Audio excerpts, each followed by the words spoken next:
And this is where most organizations get lost. And my personal belief is that while I understand why we have these things, this complexity is one of the biggest obstacles for compliance. As someone that does this full time, I'm constantly learning new things and finding things I didn't know and some different interpretations. And so as a well-meaning safety professional, to go in on multiple kinds of machinery and really be able to cite all of these different standards, how they intermix, as well as best practices, which may or may not be the same as the standards. And so it's really this kind of strange space. And so on the right here, this kind of service and maintenance, right? Machines kind of starting up unexpectedly is the big thing. And this was why Lockout, Tagout came to be, because people were seeing huge amounts of injuries in this kind of service and maintenance space. And I'm gonna give myself a little pointer so I can point. Here we go. So yeah, this side over here is service and maintenance, Lockout, Tagout. We're not gonna dig into that. I think there's a lot of literature on that already.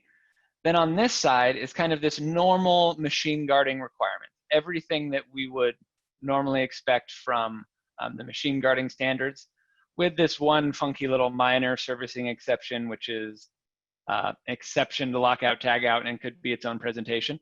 But where we're really gonna kind of focus today is in this middle area. So we have service and maintenance, which is planned. We have normal production, which is planned. We know what's gonna happen. And then we have all the Murphy's Law, right? Whether someone's making a mistake, or there's a defect in the material, or power is lost, or you trip a breaker.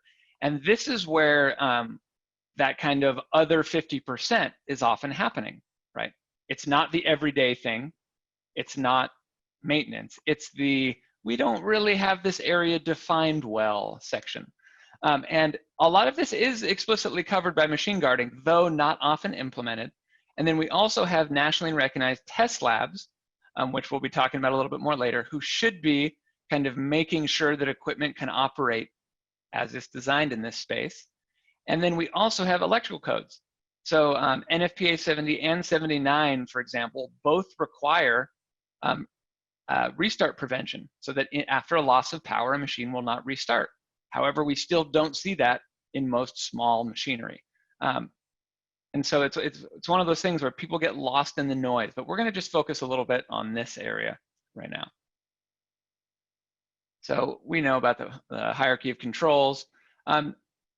We know OSHA has general requirements. I'm sure you guys are familiar with these. The parts of this I wanna dive into just quickly is this kind of general catch-all, right? Basically, we're gonna protect people from everything on all machines in every way, right? And so this can be the catch-all for citations. When an inspector knows something like was hazardous but can't quite put their finger on why, they'll often cite these standards. And a couple of things that are interesting in there. One is the mention of during the operating cycle. And so in talking with a few inspectors, this, they say, is very intentional to cover those kind of non-normal use times, right? So we're not just protecting the one operator at the time that they are operating the saw. We're also worried about the receptionist who walks into the shop and taps you on the shoulder wearing maybe a loose shawl to tell you that you have a phone call, right? Like, we need to be thinking about the whole picture. So that's all the other employees, as well as this whole operating cycle. And so it sounds semantic, but it is an intentional inclusion of these other times that are during an operation. Excuse me. Like I have here, like when you're setting up for an operation, when you're cleaning up and shutting down after an operation, also those kind of when things go awry, which they do. Also after power loss and emergencies. So, right, these parts are all regulated. These are a little bit more gray. And so OSHA does have the right in their regulation to say, you know, these are things you should have been watching out for. And this isn't even talking about if we go into machine-specific standards and some of the ANSI machine-specific standards, which call out even more for every machine. And then, of course, there's the human reality, which is, doesn't matter what your standard or what your safeguard is. If it gets in the way, it will not be there very long. I hear day after day after day that, oh yeah, we spent $500,000 outfitting our shop with all these custom guards, and 2 months later, oh, one of the panels is gone. A month after that, oh, a fuse blew, so they unplugged that thing. And then before you know it, you're in this gray area again, which some could argue is even worse than where you started, because now you're somewhere in between compliance and non-compliance, and nobody knows what to expect. And then, of course, there has to be a company making money, or none of us are employed.